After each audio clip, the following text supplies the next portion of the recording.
अच्छा, कोशिश करती हूँ मैं। Bloody Mary, bloody Mary, bloody Mary. ये क्या? नहीं, मैं नहीं कर सकती। नहीं नहीं, मुझसे नहीं हो पाएगा।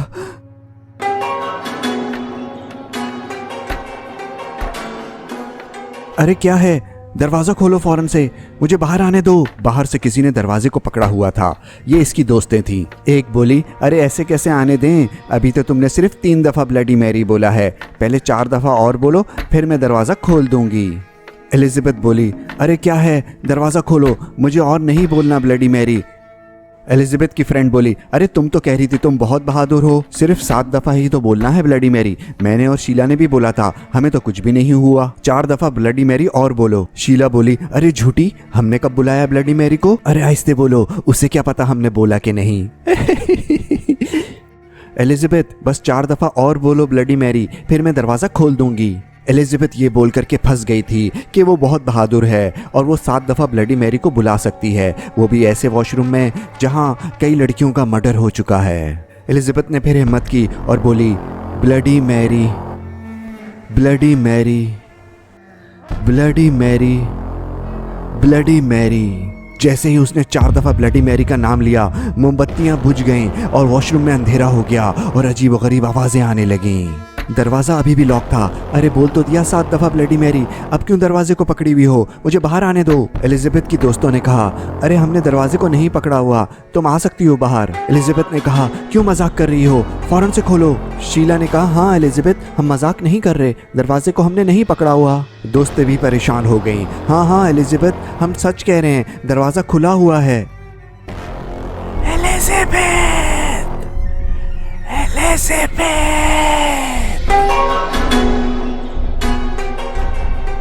ब्लडी मैरी को बुलाया, ब्लडी मैरी आ गई। वॉशरूम का दरवाजा बंद था। एलिज़ाबेथ वॉशरूम में बंद हो चुकी थी। फिर ब्लडी मैरी उसकी तरफ भागती हुई आई।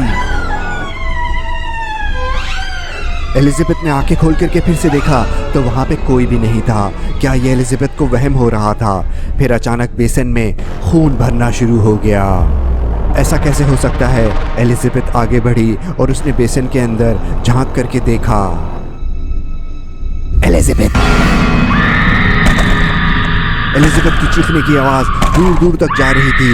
उसकी दोस्तें दरवाज़ा खोलने की कोशिश कर रही थी मगर दरवाज़ा लॉक था।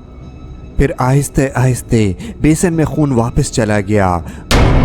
वॉशरूम का दरवाज़ा खुल गया। एलिज़ाबेथ की दोस्तें उसको ढूंढने के लिए अंदर आईं। उन्होंने वॉशरूम की लाइट खोल दी। एलिज़ाबेथ, तुम कहाँ हो? एलिज़ाबेथ, शीला ने कहा, अरे ये देखो, आईने के ऊपर क्या लिखा हुआ है, से ब्लडी मैरी 7 टाइम्स। ये खून से किसने लिखा आईने पे कि ब्लडी मैरी का नाम 7 दफ़ा पुकारो। फिर अचानक मोमबत्तियां बुझ गईं और अंधेरा हो गया और वॉशरूम का दरवाज़ा बंद हो गया।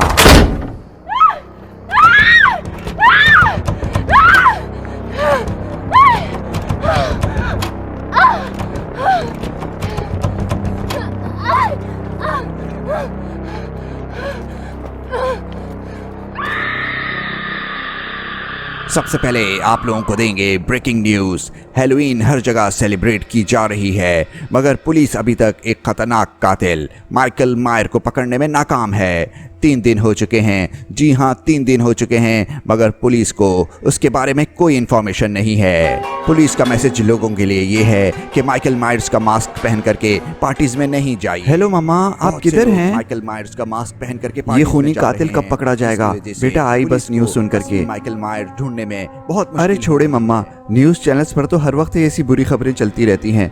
टीवी को आहिस्ते करें और मुझसे बातें करें और बताएं आपका काम कैसा चल रहा है और आप कब तक वापस आ जाएंगी। अरे नहीं बेटा, ये बहुत ही इंपॉर्टेंट न्यूज़ है। हैलोवीन के टाइम पे लोग एक दूसरे को वैसे ही डरा रहे होते हैं, ऊपर से ये खूनी कातिल भागा हुआ है। अच्छा खैर छोड़ो बेटा, मैं आप लोगों को बहुत मिस कर रही हूँ। ऑफिस का बहुत काम है, मैं नेक्स्ट वीक तक आ जाऊँगी। अरे मम्मा, भैया और मैं भी आपको बहुत मिस कर रहे हैं। पूरे 10 डेज़ हो गए हैं आपको गए हुए और फर्स्ट टाइम ऐसा हुआ है कि आपने हम दोनों को घर में अकेला छोड़ा हो। अच्छा ये बताओ, इस दफ़ा हैलोवीन के टाइम पर मैं नहीं हूँ तो तुम और तुम्हारे भाई ने तो कोई प्रोग्राम ही नहीं बनाया हैलोवीन पार्टी में जाने का? अरे मम्मा, भैया और मैं अब बच्चे थोड़ी हैं जो हॉरर कॉस्ट्यूम पहन करके घर घर जाएं और बेल बजा कर बोलें ट्रिक और ट्रीट। अब हम बड़े हो गए हैं। हा हा हा हा। मम्मा को इसकी बात सुनकर के हंसी आ गई। मम्मा ने कहा, वाह भाई वाह, तुम और तुम्हारे भाई ने लास्ट ईयर तक तो मुझे बहुत डराया है और इस साल तुम दोनों बहन भाई बड़े हो गए। वाह क्या बात है। और नहीं तो क्या, बड़े हो गए हैं तभी तो आप फर्स्ट टाइम हम दोनों बहन भाइयों को घर में अकेला छोड़ के गई हैं। ये है मिस नायरा, इनके 2 बच्चे हैं। बेटी का नाम जेना है और बेटे का नाम जॉन। ये पहली दफ़ा अपने बच्चों को घर में अकेला छोड़ करके ऑफिस के काम से 10 दिन के लिए बाहर गई हुई हैं। और अभी अभी न्यूज़ में ये बताया कि माइकल मायर्स उसी इलाके में घूम रहा है जहां इनके बच्चे रहते हैं। जेना ने कहा, अरे मामा, आप तो मुझसे बात ही नहीं कर रही, आपका ध्यान तो न्यूज़ में ही है। ऐसा क्या बता रहे हैं न्यूज़ में जो आप मुझसे बात नहीं कर रही? मामा ने कहा, अरे बेटा, न्यूज़ में ये बता रहे हैं कि माइकल मायर्स वहीं घूम रहा है जहां तुम लोग हो। अरे अच्छा हुआ तुम लोग घर से बाहर नहीं गए, बिला वजह कोई मसला हो सकता था। घर के खिड़की दरवाजे बंद कर दो बेटा। जेना ने कहा, हमारे इलाके की तरफ घूम रहा है? अच्छा हुआ आपने बता दिया। मैं भी भाई को फ़ोन करती हूँ और उसको कहती हूँ घर वापस आ जाए। क्या भाई घर पे नहीं है? तो वो कौन है तुम्हारे पीछे? क्या क्या क्या क्या, क्या? मेरे पीछे कौन? मगर मेरे पीछे तो कोई भी नहीं है। मामा, आपने तो मेरे साथ प्रैंक कर दिया, हैलोवीन पे डरा दिया मुझे। नहीं नहीं बेटा, मैं मजाक नहीं कर रही, मेरी बात को गौर से सुनो। मैंने पहले भी किसी को देखा था, मैं समझ रही थी कि जॉन है, मगर तुम तो कह रही हो कि भाई घर पे नहीं है, तो वो फिर पीछे कौन खड़ा हुआ था? जेना ने कहा, मामा शायद आपको वहम हो रहा है, पीछे तो कोई भी नहीं है, मैं चेक करके आती हूँ। अरे बेटा, देख करके जाना। जेना उठ करके पीछे की तरफ गई ताकि देख सके कि वाकई वहां पर कोई है या मामा को वहम हुआ है।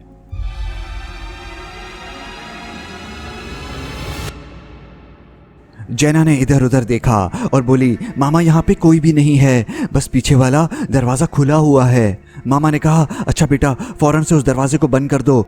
फिर जेना की आवाज़ आई, मामा यहाँ पे कोई है? मामा, नहीं बचाए, नहीं नहीं, मेरे बच्चे को छोड़ दो। माइकल मायर ने एक बड़ी सी छुरी से जेना को मार डाला। फिर माइकल मायर पलट करके लैपटॉप की तरफ आया और मामा को देखने लगा। ओह नो, ये क्या हो गया? मुझे पुलिस को फोन करना पड़ेगा। Hello police, hello hello police, जल्दी आओ, माइकल मायर मेरी बच्ची को मार डालेगा, प्लीज आप जल्दी आए प्लीज। मैडम, अपनी लोकेशन बताएं फौरन से हमें। जी, मेरे बच्चे अकेले हैं, उनकी लोकेशन है अपार्टमेंट नंबर 17 कैरल्टन। मैडम, आप बिल्कुल परेशान नहीं हो, विद इन 2 मिनट्स पुलिस वहां पर पहुंच जाएगी। मामा ने लैपटॉप में देखा तो वहाँ कोई नहीं था। अरे कहाँ चली गई मेरी बच्ची? जालिम कातिल माइकल मायर, तुमने मेरी बच्ची को मार डाला, नहीं छोड़ूंगी। अरे जेना। जेना जख्मी हालत में उठ करके आई, बोली, मामा मुझे बचा ले, मामा प्लीज मुझे बचा ले। मामा ने कहा, बेटा फिक्र नहीं करो, मैंने पुलिस को फ़ोन कर दिया है, वो थोड़ी देर में पहुंच जाएगी। बेटा तुम तो बहुत ज़्यादा ज़ख्मी हो गई हो, बेटा तुम छुप जाओ कहीं जा करके। वो कहाँ है कातिल? जेना ने कहा, जी मामा, उसने मुझे छुरियों से बहुत मारा, मुझे नहीं पता कहाँ है, शायद घर से बाहर चला गया। मगर ठीक उसी वक्त माइकल मायर उसके पीछे आ गया। बेटा बेटा, वो तुम्हारे पीछे आ गया, भागो यहाँ से फौरन से, अपने आप को किसी कमरे में बंद कर लो। जेना तो खौफ के मारे वहीं बैठी की बैठी रह गई और माइकल मायर अपनी छुरी से उसको दोबारा मारने वाला था। मामा बोली, अरे बेटा तुम भाग क्यों नहीं रही? मुझे कुछ समझ नहीं आ रहा। अरे ये क्या? माइकल मायर जेना के बराबर में बैठ गया और जेना को डर भी नहीं लग रहा था, वो तो हंस रही थी। मामा परेशान होकर के बोली, ये हो क्या रहा है? मुझे कुछ समझ नहीं आ रहा। जेना बोली, हैप्पी हैलोवीन मामा, कैसा डराया आपको? भाई और मैंने मिलकर के आपके साथ प्रैंक किया है, डर गई ना आप? इस साल भी हमने आपको हैलोवीन पे डरा दिया। मज़ा आया मामा आपको? जॉन बोला, हैप्पी हैलोवीन मामा, we miss you so much. मामा बोली, अरे मेरे दिल में दर्द हो रहा है, प्लीज़ एम्बुलेंस को बुलाओ। अरे ये कैसा मजाक किया तुम लोगों ने? खौफ के मारे मामा को हार्ट अटैक हो गया, मगर बच्चे समझ रहे थे कि मामा मजाक कर रही हैं। जॉन बोला, अरे जेना, ये मामा को क्या हो गया है? जेना हंसते हुए बोली, अरे जॉन कुछ नहीं हुआ, मामा हमारे साथ प्रैंक कर रही हैं हार्ट अटैक का। ओके बाय मामा, कल बात होती है आपसे, हैप्पी हैलोवीन।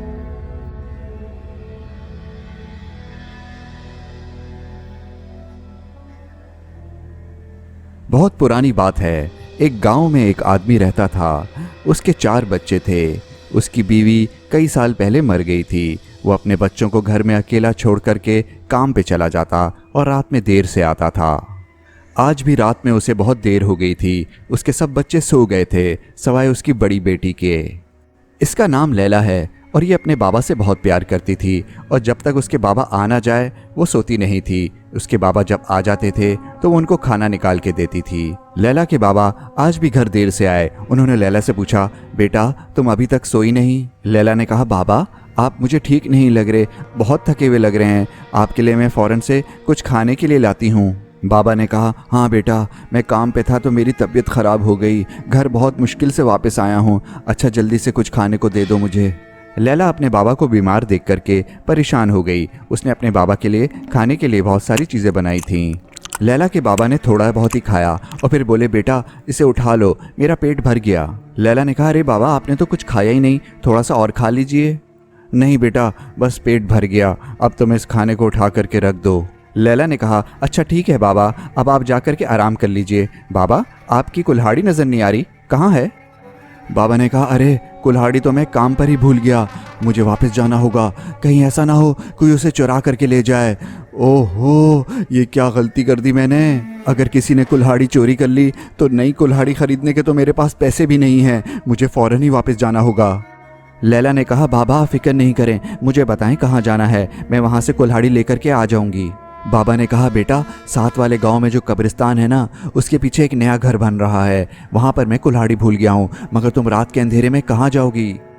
लैला ने कहा, बाबा वो कब्रिस्तान तो मैंने देखा हुआ है, उसके पीछे नया घर बन रहा है, उसको मैं ढूंढ लूँगी और कुल्हाड़ी लेकर के आ जाऊँगी। मुझे सिर्फ 2 ही घंटे तो लगेंगे, आप बस जाकर के आराम करें। लैला बहुत बहादुर थी, उसको रात में अकेले जाने में डर नहीं लगता था। ओके बाबा मैं चलती हूँ, आप मेरी फिक्र नहीं करें, मैं जल्दी आपकी कुल्हाड़ी लेकर के आऊँगी। बाबा ने कहा, बेटा तुम्हारा बहुत बहुत शुक्रिया, अपना ख्याल रखना और ध्यान से जाना, ठीक है? बाबा ने लैला को रात के इस वक्त कुल्हाड़ी लेने के लिए भेज तो दिया, मगर उन्हें डर था कि कहीं लैला के साथ कुछ हो ना जाए। आज 14वीं का चांद निकला हुआ था, यानी कि फुल मून, जिसकी वजह से काफ़ी रोशनी हो रही थी। लैला चलते चलते जंगल के पास से गुजर रही थी और उसे बिल्कुल भी डर नहीं लग रहा था। लैला को चलते हुए 1 घंटे से ज़्यादा हो चुका था। आखिरकार वो कब्रिस्तान तक पहुंच चुकी थी। लैला ने सोचा कि बाबा जिस घर के पास काम कर रहे थे वो तो आने वाला है, मगर उसको कब्रिस्तान घूम करके जाना पड़ेगा तो वक्त ज़्यादा लगेगा, तो क्यों ना कब्रिस्तान के अंदर से होके जाया जाए, इस तरह से उसका वक्त बच जाएगा। लैला को रात के इस वक्त अकेले कब्रिस्तान में नहीं आना चाहिए था और यही उससे बहुत बड़ी गलती हो गई। कब्रिस्तान में न जाने क्यों धुंध सी छाई हुई थी और अजीब अजीब आवाज़ें आ रही थी। लैला को वैसे तो डर नहीं लगता, मगर आवाज़ें ऐसी खौफनाक आ रही थीं कि उसको डर लगने लगा। लैला ने हिम्मत की और आगे चलना शुरू कर दिया। उसने सोचा कि कब्रिस्तान में कोई जिंदा थोड़ी होता है, सब मरे हुए तो होते हैं, डरने की क्या बात। मगर इस वक्त उसको ऐसी आवाज़ आ रही थी जैसे कोई उसका नाम लेकर के उसको बुला रहा है। लैला ने सोचा कि उसको वहम हो रहा है, ऐसा कैसे हो सकता है कि कोई उसका नाम लेकर के उसे बुला रहा हो। वो आगे बढ़ती चली गई, मगर फिर अचानक उसको साफ आवाज़ आई, कोई उसको बुला रहा था उसका नाम लेकर के। लैला की तो जान ही निकल गई। लैला ने फैसला किया कि फ़ौरन उसको यहाँ से भाग जाना चाहिए, इससे पहले कि उसको कोई नुकसान पहुँच जाए। ये लैला की आवाज़ थी। लैला भागते हुए एक पत्थर से टकरा गई और एक जगह गिर के बेहोश हो गई।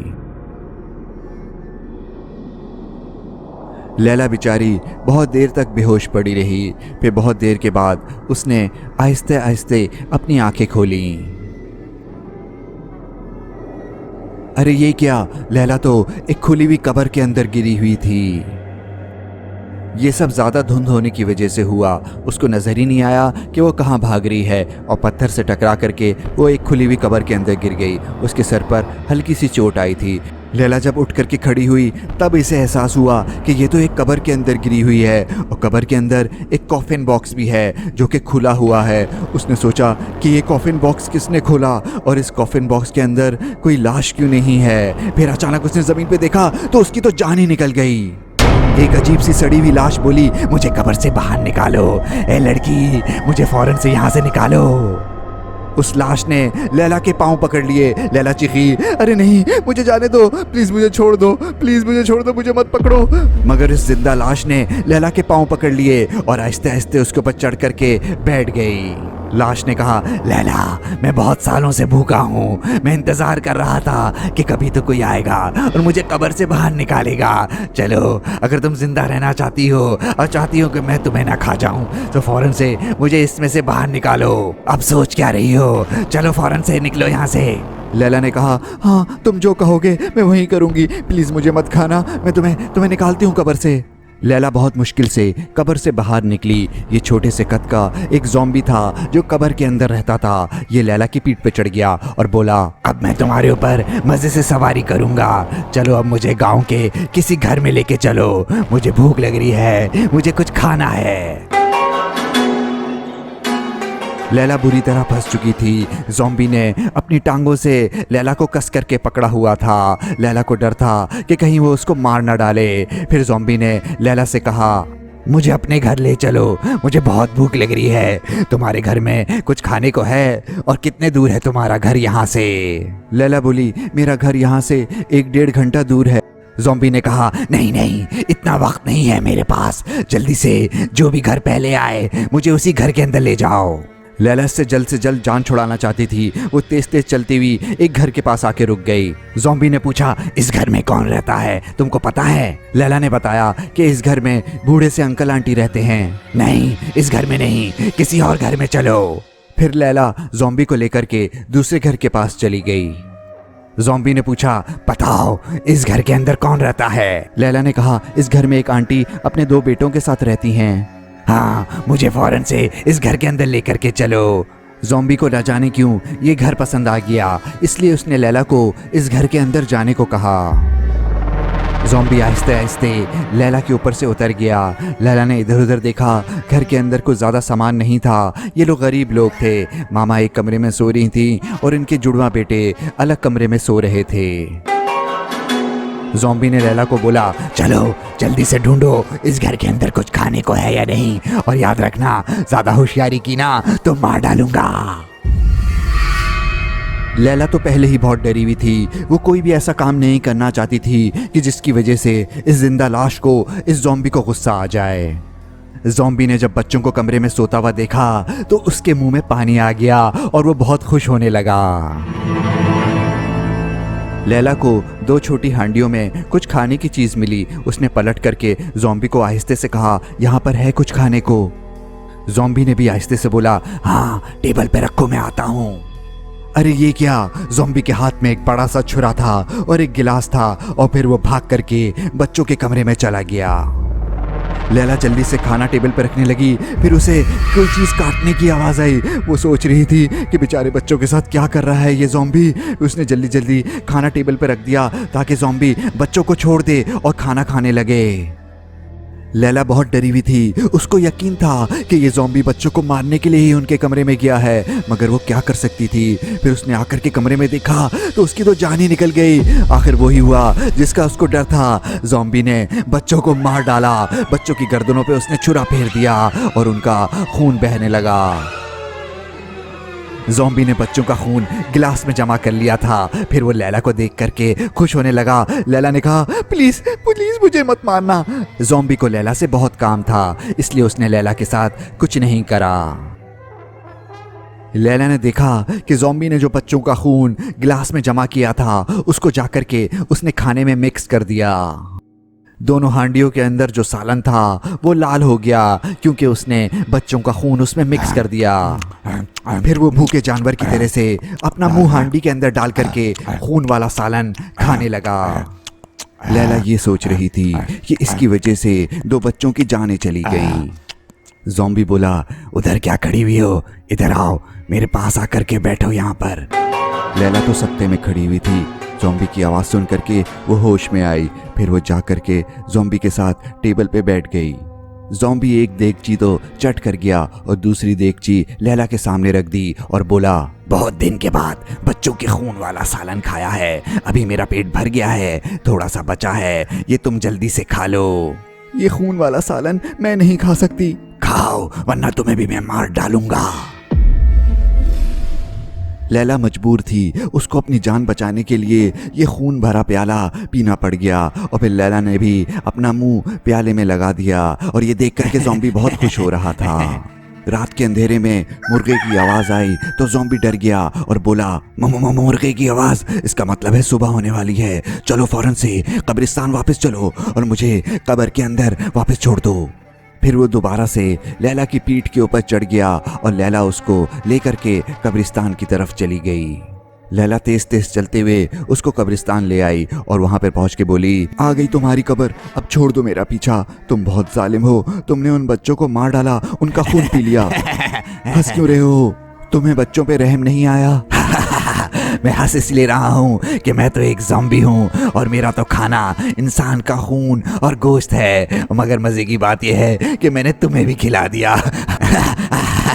तुम उन बच्चों को बचा सकती थी, अगर थोड़ा सा वो खून वाला खाना उन बच्चों के मुंह में डाल देती तो वो जिंदा हो जाते, मगर तुमने तो पूरा खा लिया। इससे पहले कि सूरज निकल आए मुझे अपनी कब्र में चले जाना चाहिए। ज़ॉम्बीज़ सूरज की रोशनी बर्दाश्त नहीं कर सकते, इसलिए वो फौरन से कब्र के अंदर चला गया। लैला ने सोचा, शुक्र है इससे जान तो छुटी, और फौरन से वहां से भागी ताकि अपने बाबा की कुल्हाड़ी लेकर के फौरन अपने घर जा सके। लैला जब घर आई तो उसके बाबा और बहन भाई सो रहे थे। उसने कुल्हाड़ी टेबल पर रख दी और फिर सोने के लिए चली गई। सूरज निकल आया था, सुबह हो गई थी। लैला के बहन भाई और बाबा उठ गए थे, मगर लैला अभी तक सो रही थी क्योंकि वो रात में बहुत थक गई थी। लैला के बाबा भागते हुए आए और बोले, लैला बेटा उठो फौरन से, एक बहुत बुरी खबर है, उठ जाओ। लैला आंखें मलती हुई उठी और उसने अपने बाबा से पूछा, क्या हुआ बाबा, आप बहुत डरे हुए हैं, क्या बुरी खबर है आपके पास? बेटा, साथ वाले गांव में जो एक औरत है ना जिसके जुड़वा बच्चे हैं, उनके दोनों बच्चों को किसी जालिम ने रात में मार डाला। उन बच्चों की गर्दन कटी हुई थी। बेटा, हमें उनके घर जाना होगा अफसोस करने के लिए। गांव के सब लोग उस औरत के घर पे जमा थे। सब लोग यही बातें कर रहे थे कि कौन जालिम आया और इस बेचारी के दोनों बच्चों को मार डाला। इस औरत का तो रो रो के बुरा हाल हो रहा था। इस औरत के बच्चों के अलावा कोई और था ही नहीं, 2 ही बच्चे थे और वो भी मारे गए। थोड़ी देर में लैला और उसके बाबा भी वहाँ पर पहुँच गए। लैला के बाबा ने उन आंटी को कहा, मुझे बहुत अफसोस हुआ कि आपके बच्चों को किसी ने मार डाला। ये खबर सुनकर के तो मैं तो खुद परेशान हो गया हूँ, मेरे तो खुद छोटे छोटे बच्चे हैं। लैला ये सोच रही थी कि ये सब उसी की वजह से हुआ है। ना वो कब्रिस्तान जाती, ना ज़ॉम्बी उससे चिमटता, ना वो उसको लेकर के बच्चों के घर में जाती, ना वो बच्चे मारे जाते। मगर ज़ॉम्बी ने कुछ कहा था, वो बच्चे ज़िंदा हो सकते हैं, मैं बच्चों को ज़िंदा कर सकती हूँ। लैला को अचानक से कुछ याद आ गया। सब लोग लैला की तरफ देखने लगे। अरे ये बच्ची क्या कह रही है, इसका दिमाग ख़राब हो गया है क्या? लैला को तो ज़ॉम्बी की बात याद आ गई थी। बाबा ने कहा, लैला ये क्या कह रही हो, तुम होश में तो हो? लैला ने कहा, मैं मजाक नहीं कर रही, आप लोग सब मेरी बात का यकीन करें, हो सकता है मैं उन दोनों बच्चों को जिंदा कर दूं। लैला की बात पर किसी को यकीन नहीं आ रहा था। लैला वहां से भागी घर की तरफ और बोली, कोई मेरे पीछे ना आए। सब उसको पलट करके देखने लगे। लैला घर के अंदर आई और उसने देखा कि एक तरफ खाना पड़ा हुआ है। उसने फौरन से प्याले के अंदर देखा तो उसके प्याले में खाना भी बचा हुआ था। बच्चों की लाशें बिस्तर पे पड़ी हुई थीं और खून बह जाने की वजह से उनका रंग सफ़ेद पड़ चुका था। लैला वो प्याला ले आई जो उसको ज़ॉम्बी ने खाने को दिया था। ज़ॉम्बी सच कह रहा था या झूठ कि खून वाला सालन बच्चों को खिलाएं तो वो जिंदा हो जाएंगे। अब तो ये खिला करके ही पता चलेगा। थोड़ी देर के बाद लैला घर से बाहर निकली। वो खुश नहीं लग रही थी। क्या बच्चे जिंदा नहीं हुए? अरे ये क्या, बच्चे तो जिंदा हो गए। ज़ॉम्बी ने सच कहा था। लैला ने जब खून वाला सालन इन बच्चों को पिलाया तो ये बच्चे एकदम ठीक हो गए। गांव वाले ये देख कर के परेशान हो गए। वो बहुत खुश हो रहे थे। माँ को तो यकीन ही नहीं आ रहा था कि ये बच्चे बिल्कुल ठीक कैसे हो गए। बच्चे भाग करके अपनी माँ के पास गए। गांव के सब लोग खुशी में पागल हो गए। माँ ने अपने दोनों बच्चों को गले लगा लिया। लैला के दिल पर जो बोझ था कि बच्चे इसकी वजह से मारे गए, वो अब उतर चुका था और वो बहुत खुश हो रही थी।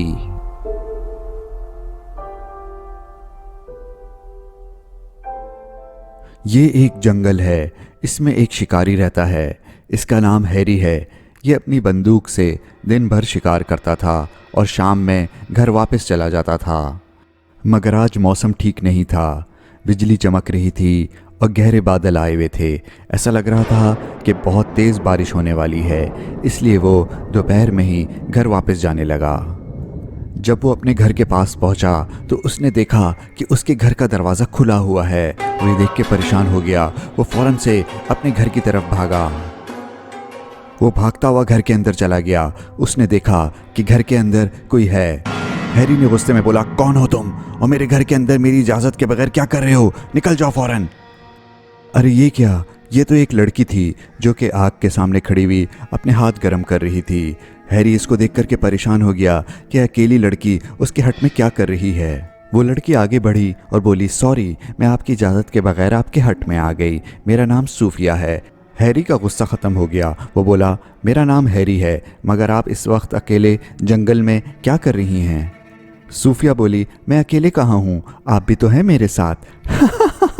सॉरी, मेरी मजाक करने की आदत है। वो मैं जंगल में अपनी फैमिली के साथ शिकार के लिए आई थी। फिर अचानक मौसम ख़राब हो गया तो मैं अपनी फैमिली से बिछड़ गई। मैं बहुत देर से जंगल में अकेले फिर रही थी। फिर मुझे आपका हट नज़र आया तो मैं इसमें आ गई। क्या आप प्लीज़ मुझे सड़क तक अभी छोड़ के आ जाएंगे? हैरी ने कहा, आपने बहुत अच्छा किया जो हट के अंदर आ गईं। बाहर तो बहुत ख़तरनाक जंगली जानवर हैं जो आपको नुकसान पहुंचा सकते थे। अभी तो मौसम बहुत ख़राब हो रहा है और सड़क तक जाने का रास्ता भी बहुत दूर है। मैं आपको कल सुबह आपके घर वालों तक ले जाऊंगा। शिकारी की बात सुनकर के ये लड़की उदास हो गई, मगर फिर थोड़ी देर में ये पागलों की तरह हंसने लगी। फिर हंसते हुए बोली, आप मुझे सुबह छोड़ेंगे? मेरे घर वाले तो समझेंगे कि रात में जंगल में मुझे किसी जानवर ने मार ही दिया होगा। खैर, अब कर भी क्या सकते हैं। सुबह जाऊंगी तो घर वालों को सरप्राइज़ दे दूंगी। हैरी को ये लड़की अच्छी लग रही थी और ये सोच रहा था कि बड़ी ही अजीब लड़की है, बात बात पे हंसती है और अजीब सी बातें करती है। खैर, फिर वो लोग रात भर बातें करते रहे। बातें क्या कर रहे थे, लड़की ही बोली चली जा रही थी और हैरी बस सर हिला रहा था। उसको उसकी बातें करना अच्छा लग रहा था। लड़की ने शिकारी से पूछा, क्या आपको मुझसे डर लग रहा है? शिकारी ने कहा, नहीं तो, बिल्कुल भी नहीं। लड़की ने कहा, फिर आप बातें करते हुए गन पकड़ के क्यों बैठे हुए हैं? शिकारी ने कहा, सॉरी, मैं भी इसको साइड में रख देता हूँ। लड़की ने शिकारी से पूछा, आप अपने बारे में बताएं। आप अकेले जंगल में रहते हैं, आपको डर नहीं लगता?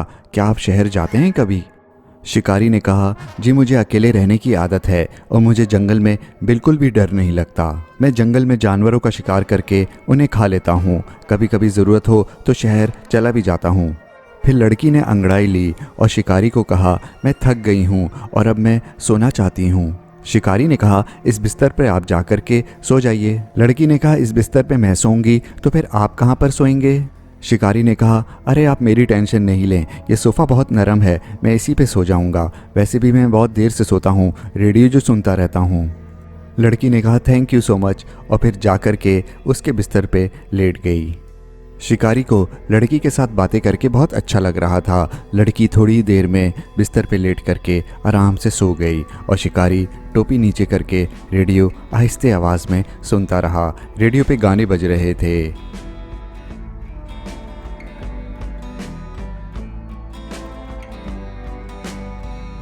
फिर रेडियो पे अचानक से गाने चलने के दौरान खबरें आना शुरू हो गईं। ये एक ब्रेकिंग न्यूज़ थी। इसमें ब्रेकिंग न्यूज़ में ये बताया कि एक ख़तरनाक पागल लड़की पागल खाने से भाग गई है। ये लड़की कई लोगों का कत्ल कर चुकी है।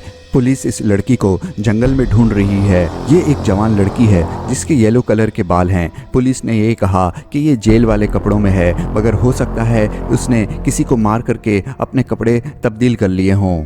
खबरों में ये भी बताया कि उस लड़की के हाथ में एक बड़ा सा चाकू है जिससे वो लोगों को मारती फिर रही है। लड़की अभी तक सो रही थी। शिकारी को जल्दी कुछ करना होगा इससे पहले कि ये लड़की उठ जाए। शिकारी ने फौरन से लड़की के करीब 3 फायर किए। शिकारी को गुस्सा तो बहुत आ रहा था, मगर उसने लड़की को गोली नहीं मारी। शिकारी ने कहा, मुझे सब पता चल गया है, तुम कौन हो? फौरन से मुझे चाकू दो मुझे। लड़की ने कहा, चाकू? कैसा चाकू? तुम क्या पागल हो गए हो? शिकारी ने कहा, पागल मैं नहीं, पागल तुम हो। मुझे सब पता चल गया है। आखिर तुम कितने लोगों को मारोगी? निकलो मेरे घर से। तुम इंतजार कर रही थी ना कि जब मैं सो जाऊं तो तुम चाकू से मुझे भी मार डालोगी, मगर ऐसा नहीं होने दूंगा मैं।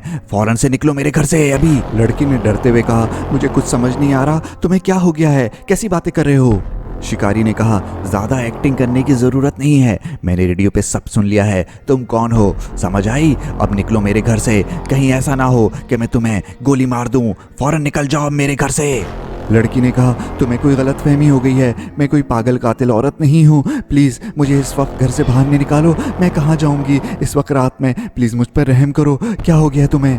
शिकारी ने कहा, अच्छा मैं तुम पर रहम करूं और तुम लोगों को कत्ल करती फिरो? निकल जाओ, ऐसे नहीं निकलोगी, लगता है तुम्हें मारना ही पड़ेगा।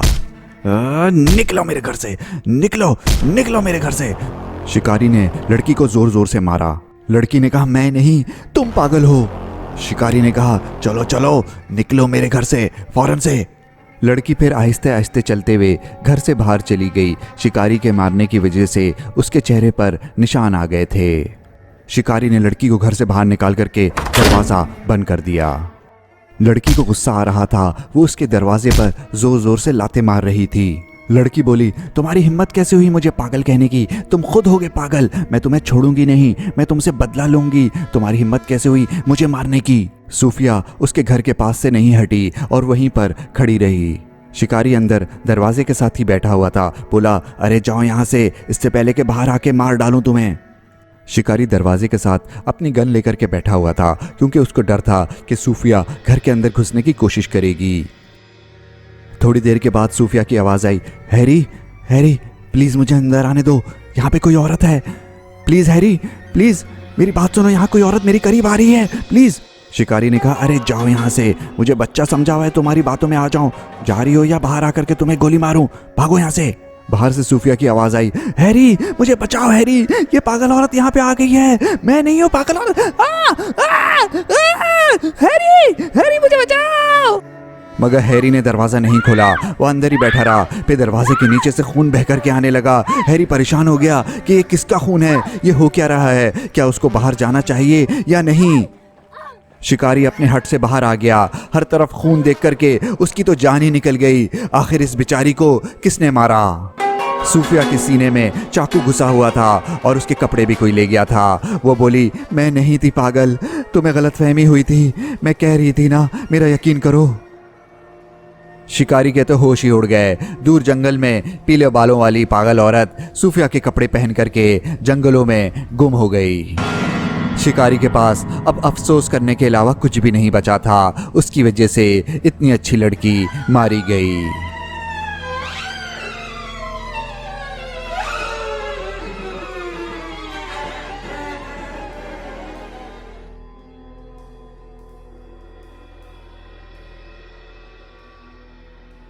मेरा नाम ईशान है। जब मैं छोटा था तो मेरे साथ बहुत ही खौफनाक वाक़या पेश आया। मैं बचपन में अपने दादा दादी से मिलने उनके गांव चला गया था। ये एक छोटा सा गांव था जिसके चारों तरफ जंगल था। ये बहुत ही खूबसूरत और हरा भरा था। शाम का वक्त हो रहा था। मेरे दादा दादी घर के बाहर कुर्सी पर बैठे बातें कर रहे थे और मैं दूर दरख्त के नीचे आराम से लेटा हुआ मौसम को एंजॉय कर रहा था। इस गांव में मेरी उम्र का कोई भी नहीं था, फिर भी मैं यहाँ बोर नहीं होता था। मैं एक शाम लेटा हुआ था तो मुझे एक अजीब व गरीब आवाज़ आने लगी। मैंने देखा कि यहाँ पर ऐसी आवाज़ कौन निकाल रहा है। फिर वहाँ पर एक बहुत ही लंबे कद की एक औरत नज़र आई जिसने सफ़ेद टोपी, सफ़ेद कपड़े पहने हुए थे, जो कि बहुत ही अजीब सी थी। मैं छोटा था इसलिए मुझे उसको देख करके ज़रा भी डर नहीं लगा। मैंने आज से पहले इतनी लंबी औरत कभी भी नहीं देखी। आखिर ये मुझे घूर घूर के क्यों देख रही है। फिर मुझे दूर से दादी की आवाज़ आई। दादी मुझे बुला रही थी कि आ जाओ बेटा। मैंने जब पलट करके देखा तो वो लंबी औरत वहाँ से गायब हो चुकी थी और जो आवाज़ आ रही थी अजीब सी, वो भी नहीं आ रही थी। फिर मैं भाग करके अपने दादा दादी के पास चला गया। मेरी दादी ने कहा, लगता है तुम यहाँ बोर हो रहे हो, तुम्हें मामा बाबा याद आ रहे हैं। ईशान ने कहा, नहीं दादी, मैं यहाँ बिल्कुल भी बोर नहीं हो रहा, यहाँ तो मुझे बहुत मज़ा आ रहा है। अच्छा दादा दादी, एक बात बतानी थी। अभी मैं वहाँ पर लेटा हुआ था ना, तो मुझे एक बहुत ही लंबे कद की औरत नज़र आई जिसने सफ़ेद कपड़े पहने हुए थे और उसमें से आवाज़ आ रही थी, हाँ हाँ हाँ। ये बात सुनते ही मेरे दादा दादी डर गए। दादा ने पूछा, अरे बेटा मुझे सच सच बताओ, वो औरत तुमने कहाँ पे देखी और वो कितनी लंबी थी? दादा, वो दरख्त के पास थी और वो दीवार से भी ज़्यादा ऊंची थी। दादी ने पूछा, उसने तुम्हें देखा तो नहीं कहीं? मैंने कहा, दादी वो तो बस मुझे ही घूरी चली जा रही थी। ओह नो, ये क्या हो गया? दादा ने दादी को कहा, तुम उसको फौरन से घर के अंदर लेकर के जाओ, मैं ज़ैना बाजी को लेकर के आता हूँ, वही कुछ करेंगी। तुम ईशान के ऊपर से एक सेकंड के लिए भी नजरें नहीं हटाना। दादा फिर वहाँ से भाग करके चले गए। ईशान ने अपनी दादी से पूछा, ये क्या हो रहा है? मुझे कुछ समझ नहीं आ रहा दादी। दादी ने कहा, बेटा तुम मेरे साथ घर के अंदर आओ, मैं तुम्हें सब बताती हूँ। घर के अंदर जाके ईशान ने पूछा, दादा जान कहाँ चले गए? मुझे बहुत डर लग रहा है दादी, ये क्या हो रहा है? ईशान बेटा, वो लंबी औरत एक चुड़ैल है और वो जिस बच्चे को देख ले इसका मतलब है उसने उसको पसंद कर लिया है और वो उसको लेकर के जंगल में चली जाएगी। 25 साल के बाद ये औरत दोबारा नजर आई है। तुम फिक्र नहीं करो, दादा अब्बू ज़ैना बाजी को लेने गए हैं, उनको इस चुड़ैल के बारे में सब कुछ पता है, वो तुम्हें ज़रूर इस चुड़ैल से बचा लेंगी। दादी की बात सुन करके तो ईशान की जान ही निकल गई। फिर ठीक उसी वक्त घर का दरवाज़ा खुला और दादा अब्बू आ गए। ज़ैना बाजी अंदर आ जाइए, वो रहा मेरा पोता। दादा अब्बू ने ज़ैना बाजी को घर के अंदर बुलाया। ज़ैना बाजी एक बूढ़ी सी औरत थी। फिर सब मुझे घूर घूर के देख रहे थे। दादा अब्बू ने दादी से पूछा, ईशान को वो लंबी औरत फिर तो नज़र नहीं आई? दादी ने कहा, नहीं नहीं सब ठीक है, वो अभी नज़र नहीं आई। ज़ैना बाजी ने कहा, हमारे पास वक्त कम है, कौन से कमरे में चलें? दादा ने कहा, इसको साथ वाले कमरे में लेके चलते हैं। दादी ने कहा, हमारे साथ आओ ईशान। फिर ये तीनों ईशान को लेकर के साथ वाले कमरे में चले गए। दादा अब्बू ने कहा, ईशान बेटा, ज़ैना बाजी तुम्हें जो जो बात बताएं वो गौर से सुनना और उसी पर अमल करना, ठीक है बेटा? ज़ैना बाजी ने कहा, देखो बेटा ईशान, अभी शाम के 6 बज रहे हैं, हम लोग तुम्हें इस कमरे में अकेला छोड़ के बाहर जा रहे हैं। तुम्हें दरवाज़ा लॉक कर लेना है और सुबह 6 बजे तक इसी कमरे में रहना है। वो चुड़ैल तुम्हें आवाज़ देगी कि दरवाज़ा खोलो, मगर तुम्हें दरवाज़ा नहीं खोलना है। हम में से कोई भी तुम्हें दरवाज़ा खोलने को नहीं कहेगा। तुम मेरी बात समझ रहे हो ना? और ये एक जादू की बुक है जो मैं कमरे में छोड़ के जा रही हूँ, ये तुम्हारी हिफाजत करेगी। तुम परेशान मत हो, हम कमरे के बाहर तुम्हारा सुबह तक इंतज़ार करेंगे। वो तीनों कमरे से बाहर चले गए। ईशान कमरे में अकेला था। अभी तो शाम के 6 ही बजे थे। ईशान ने उठ के कमरे का दरवाज़ा लॉक कर दिया। सुबह 6 बजे तक वो अकेला कमरे में कैसे रहेगा? इस कमरे में 2 बड़ी खिड़कियां भी थीं जिसको दादी ने बंद तो कर दिया था, मगर ईशान को डर था कि कहीं वो लंबी औरत इस खिड़की से कमरे के अंदर ना आ जाए। कमरे के बाहर दादा दादी और ज़ैना बाजी सुबह होने का इंतज़ार कर रहे थे।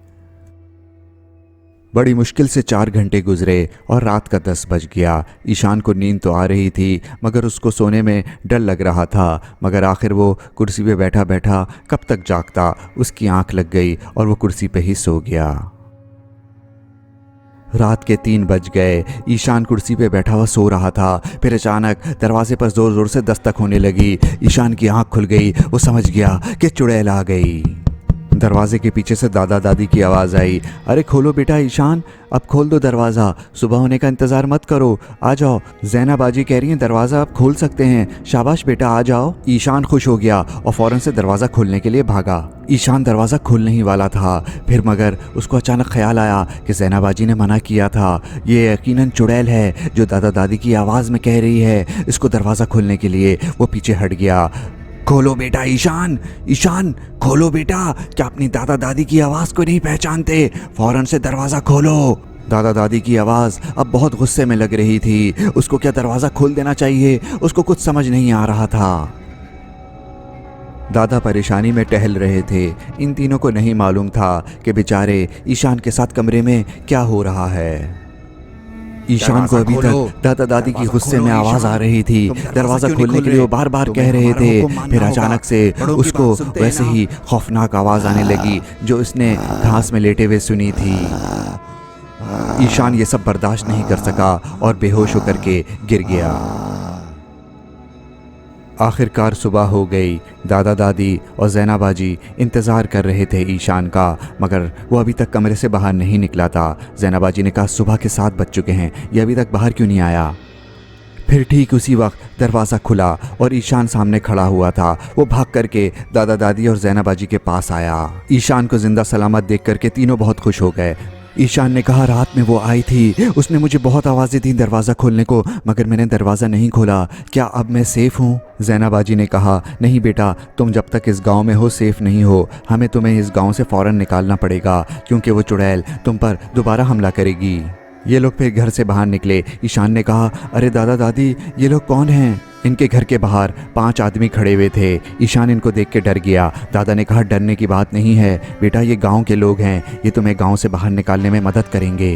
जैनबाजी ने कहा, हमें फ़ौरन यहाँ से निकलना होगा, क्योंकि वो चुड़ैल दोबारा हमला कर सकती है। फिर एक गाड़ी में 5 आदमी के साथ ईशान को भी बिठा दिया। ईशान बहुत डर रहा था। उसने दादा दादी को बोला, ये लोग मुझे कहाँ लेकर के जा रहे हैं और आप लोग क्यों नहीं आ रहे मेरे साथ?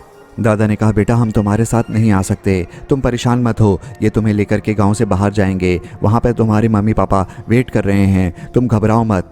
जैनबाजी ने कहा, देखो बेटा ईशान, वो चुड़ैल सिर्फ बच्चों को नज़र आती है, किसी और को नहीं। तुम्हें अपनी आंखें बंद रखनी होंगी। जब तुम गांव से बाहर निकल जाना, फिर तुम अपनी आंखें खोल लेना। फिर ईशान उन आदमियों के साथ गाड़ी में बैठ कर के वहाँ से चला गया। गाड़ी बहुत तेज़ चल रही थी, क्योंकि ये फ़ौरन से ईशान को गांव से बाहर निकालना चाहते थे। ईशान आंखें बंद करके बैठा हुआ था। ड्राइवर ने कहा, ईशान बेटा, बस थोड़ी ही देर में शहर की सड़क आने वाली है, वहाँ पर तुम्हारे मम्मी पापा तुम्हारा इंतज़ार कर रहे होंगे। ईशान ने सोचा, शुक्र है शहर आने वाला है। फिर उसने अपनी आंखें खोल लीं, मगर ठीक उसी वक्त तुम मुझे पसंद आ गए हो, मैं तुम्हें नहीं छोड़ूंगी। जैसे ही ईशान ने आंखें खोली, उसको चुड़ैल साथ में उड़ती हुई नजर आई। फिर उसने डर के मारे फिर से आंखें बंद कर लीं। मगर आखिरकार वो लोग गांव से बाहर निकलने में कामयाब हो गए। ईशान के मम्मी पापा उसका इंतज़ार कर रहे थे और फिर इसने गांव वालों का शुक्रिया अदा किया और अपने मम्मी पापा के साथ वहां से चला गया। इस बात को 12 साल हो चुके हैं। मैं अपने दादा दादी से फिर कभी भी नहीं मिला। मेरे दादा दादी बीमार रहते थे और फिर वो चंद साल पहले मर गए। मैं उनके मरने पर भी गांव नहीं जा सका, क्योंकि मुझे मना किया था उन्होंने कि कभी गांव मत आना। पता है आपको, मुझे अननोन नंबर से कॉल आती है। दादा दादी की आवाज़ में वो चुड़ैल मुझे अभी भी कॉल करती है और कहती है कि मैं गांव आ जाऊं।